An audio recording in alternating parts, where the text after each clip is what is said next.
Izy moa dia voasy zany dia tonga ary nahazo koa zany izy nga mafamelana hoe hoavy jery ary hitanareo teo fa teo ny filohanako teo roa anankiroa tsy tonga noho ny antony izay mikasika azy hoe fa mety misy tsy fahafahana hoe tsy fahita toerana na misy fahasalamana zany tsy tokony atao misy olana amin'ilay tsy fahatongavana tsy fahatongavana tsara maneho ny fandraisakila dia tsara aminay ny tena moa dia tonga satria nahazo ny fanasana tonga soma tsara satria manasa mba mety filohan'ny repoblika hoe manasanao dia raha vahoaka malagasy nama tsy tokony ianao anisy olana fa dia faly amin'ny raha vahoaka malagasy tafotona ary otona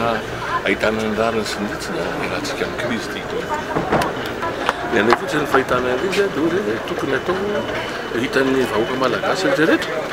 atao en live dia mba hita zany zay rehefa dimy ireo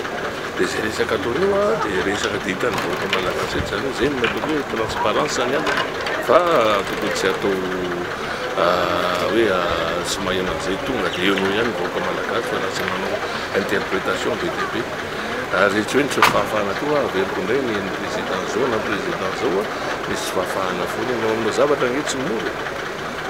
raha amin'izay ny zavatra iny ary hoe tapaka amin'ny telo amby folo tsy ny ary marary tapaka reny ka inona ary no atao be ny hitratran'izany zavatra zany fa tokony atao amin'ny fatonina le izy dia amin'ny fandretretena ho an'ny vahoaka malagasy roa amby roapolo tapitrisa mahery zay fa tena miandrandra zany hoe ivoahana amin'izao fahasahiranana